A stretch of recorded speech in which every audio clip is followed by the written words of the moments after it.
Assalamualaikum dan selamat sejahtera dan salam Ramadan sahabat-sahabat kita. Salam Lailatul Qadar.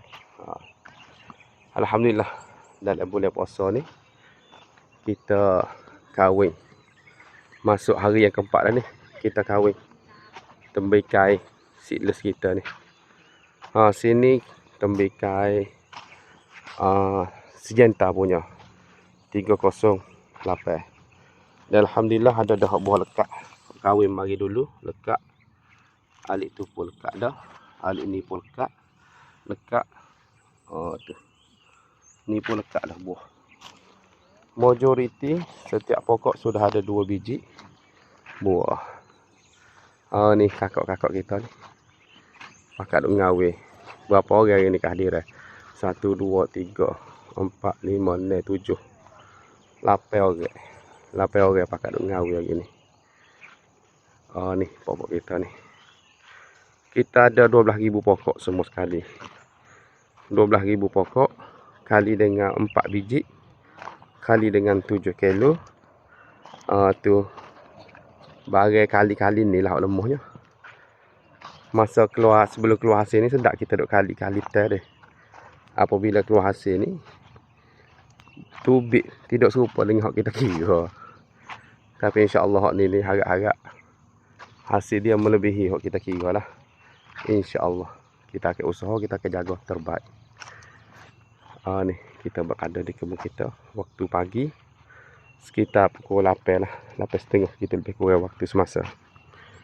Ni letak dah buah ni. Alhamdulillah. Tengok rekod molek tu. Alik ni pun lekat dah buah dia. Ni hok kita nak kahwin esok.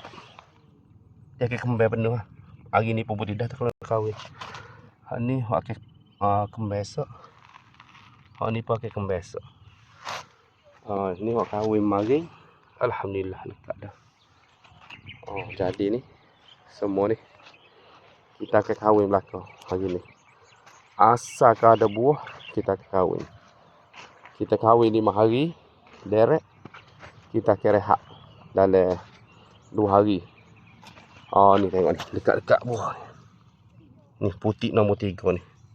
Ni Syngenta punya pukulan ni. Alhamdulillah, dahsyat molek benih ni. Ni tengok ni. Rapat-rapat ni buah ni.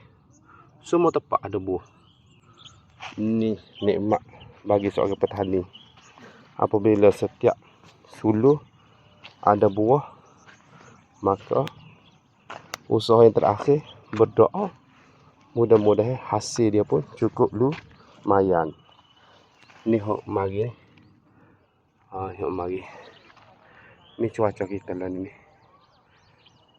Ni cuaca kita ni. Mudah-mudahan cuaca comel dalam tempoh kita ngawin bunga ni. Lepas tu semasa dia membesar pula, kalau hujan semua alik petang, memang padu lah. Tapi cuaca ni bukan bawah kawalan kita.